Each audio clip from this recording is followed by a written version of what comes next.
नमस्कार, ये आकाशवाणी शिमला है। अब आप राजकुमारी चंदेल से प्रादेशिक समाचार सुनिए। पूर्व प्रधानमंत्री भारत रत्न स्वर्गीय अटल बिहारी वाजपेयी जी की 100वीं जयंती पर आज देश व प्रदेश में कई कार्यक्रम आयोजित किए जा रहे हैं।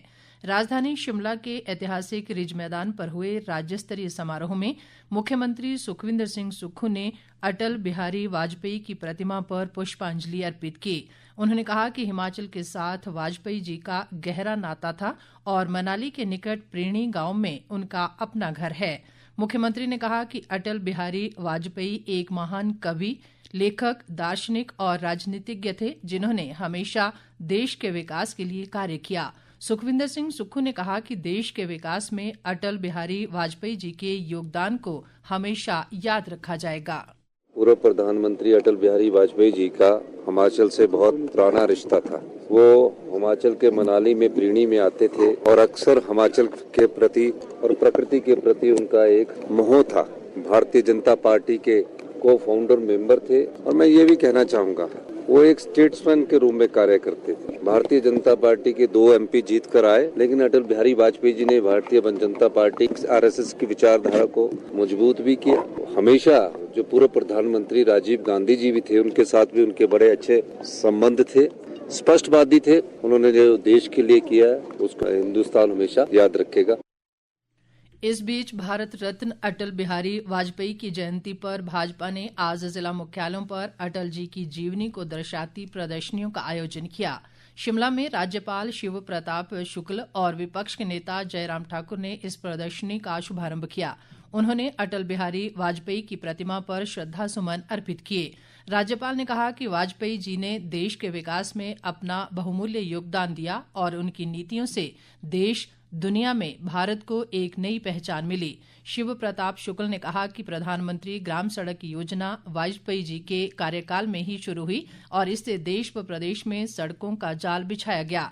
इस मौके पर विपक्ष के नेता जयराम ठाकुर ने कहा कि हिमाचल के विकास में पूर्व प्रधानमंत्री अटल बिहारी वाजपेयी जी का बहुत बड़ा योगदान रहा है और उन्होंने अटल टनल रोहतांग को लेकर विशेष औद्योगिक पैकेज सहित हिमाचल को कई सौगातें दी।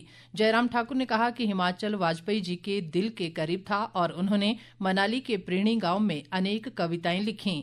विपक्ष के नेता ने कहा कि अटल बिहारी वाजपेयी जी की कड़ी मेहनत के दम पर ही आज भाजपा विश्व की सबसे बड़ी पार्टी बन पाई है। मुख्यमंत्री सुखविंदर सिंह सुक्खू आज दोपहर शिमला से नई दिल्ली के लिए रवाना हो गए। इस दौरान वे कर्नाटक में होने वाली कांग्रेस वर्किंग कमेटी की बैठक में भी भाग लेंगे। मुख्यमंत्री ने बताया कि उनका नई दिल्ली में विभिन्न केंद्रीय मंत्रियों से मुलाकात का कार्यक्रम है और वे इस दौरान प्रदेश हित से जुड़े अनेक मुद्दों पर चर्चा करेंगे। सुखविंदर सिंह सुक्खू ने कहा कि वे केंद्र सरकार से GST से जुड़े मुद्दे भी उठाएंगे और आगामी बजट सत्र को लेकर भी चर्चा की जाएगी।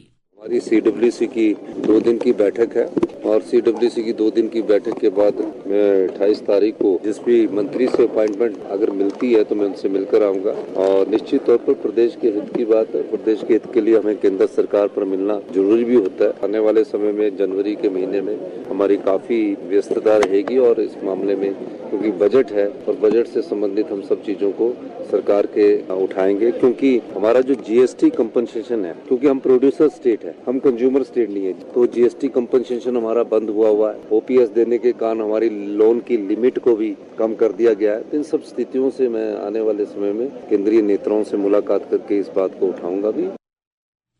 क्रिसमस का त्योहार आज देश व प्रदेश में हर्षोल्लास से मनाया जा रहा है।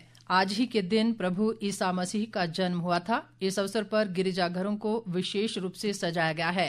राजधानी शिमला के ऐतिहासिक रिज मैदान पर स्थित चर्च में लोगों, विशेष रूप से ईसाई अनुयायियों ने विशेष प्रार्थना सभा में भाग लिया। इस मौके पर लोगों और बच्चों को उपहार भी बांटे गए। प्रदेश के अधिकांश भागों में पिछले 2 दिन मौसम खराब रहने के बाद आज धूप खिली, जिससे दिन के समय लोगों को ठंड से कुछ राहत मिली है। हालांकि जनजातीय व ऊपरी क्षेत्रों में न्यूनतम तापमान 0 से नीचे दर्ज किया जा रहा है।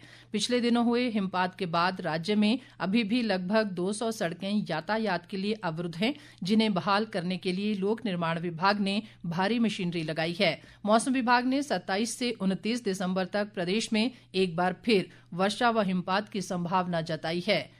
इसके साथ ही ये समाचार बुलेटिन समाप्त हुआ। हमारा अगला बुलेटिन आप सुन सकते हैं शाम 6 बजे। नमस्कार।